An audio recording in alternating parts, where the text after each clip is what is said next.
Elon Musk is officially breaking from Donald Trump. There's officially trouble in paradise, and Elon Musk is on the outside looking in when it comes to what the White House is doing. Overnight, Elon Musk criticized the big, beautiful budget bill that Donald Trump and the Trump administration rammed through the House of Representatives when Americans were asleep. Elon Musk said that the bill can either be big or it can be beautiful, but you can't have both. And the reason why is because Musk thinks that there aren't enough spending cuts in this budget bill. He wants more. He wants more cuts to Medicaid, more cuts to Medicare, more cuts to SNAP. But when asking for that, he is essentially undermining the progress that the White House thinks it's making by passing this budget bill. And he believes, Musk has said, that he believes that this bill will undermine the progress that Doge is making. And it comes at a precarious time for Musk, both politically but also personally. Musk has had really a terrible few days, but really, especially, a terrible past 24 hours. We learned that Tesla sales across Europe have plummeted. And when I mean plummeted, it's bad. In April of last year, about 14,200 cars were sold, Tesla cars. In April of this year, only about 7,000 cars were sold. It's about a 50% year over year drop off because consumers are just not buying Tesla in boycott over or in protest over Elon Musk's intervention in European politics, Elon Musk's intervention in American politics. But here's the kicker: it comes at a time where electric vehicle sales in Europe are on the rise. It's about a 20% increase year over year for overall electric vehicle sales, but a 50% decrease for Tesla sales. In addition, overnight, another SpaceX launch failed. This is the ninth launch of a SpaceX rocket in recent memory, and it failed. It had an unscheduled disassembly about 30 minutes into the launch. And while it did go higher than other rockets, it still was not a successful launch, prompting Elon Musk to essentially say, we're going to be doing more launches more frequently in the near future. But right now, it's just not good for Elon Musk. Folks, before I continue, please consider supporting my work by clicking the button below and becoming a paid subscriber to my Substack, or sending a one-time donation via Venmo to Aaron, Aaron Parnas, Parnas, to support my work. MAGA Republicans continue to be on the attack, and I need your help to fight back. According to Politico, the Trump administration is now weighing a new policy that would suspend all student visa interviews temporarily.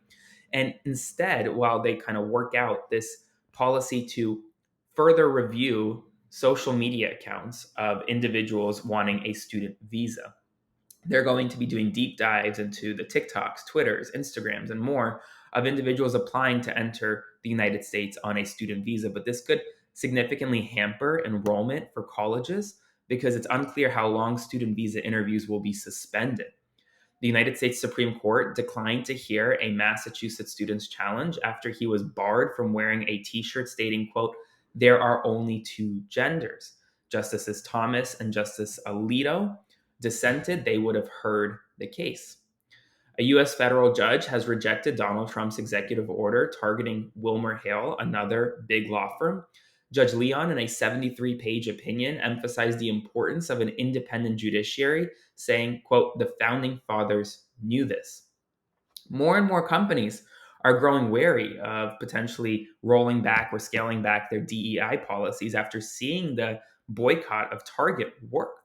Companies like Walmart, Home Depot, and Target are all warning investors that they have growing risk of backlash over diversity, equity, inclusion, and ESG policy rollbacks. We'll see if this continues because the boycotts, folks, are clearly working right now. In Israel, Gaza, former Israeli Prime Minister Ehud Olmert has condemned the country's leadership and military actions in Gaza, saying he can no longer defend Israel against war crimes accusations, essentially criticizing Prime Minister Netanyahu and his far right coalition for actions which Olmert called indefensible. Chaos erupted at a Gaza aid distribution site, which was run by the US backed Gaza Humanitarian Foundation, as thousands of Palestinians rushed for food amid a growing famine after an 11-week Israeli blockade prevented aid from coming into the enclave. Natalie Phillips, a 43-year-old mother with stage 4 colorectal cancer, is now facing life threatening delays in treatment due to the Trump administration cuts to the National Institutes of Health. Ukrainian President Volodymyr Zelensky announced new defense sector investment agreements with Germany during a visit to Berlin. A new report from the World Meteorological Organization warns that there is an 80% chance of global temperatures rising. At least one annual heat record will be broken in the next 5 years, increasing the risk of extreme weather conditions. And finally, amid controversy over a trans athlete's participation in female sports in California, California High School Sports Board is changing its rules to allow more girls to compete in this weekend's state and track field championships. Remember, Donald Trump threatened to cut funding, federal funding to California over this decision. So we'll see what happens now that they've modified their rules.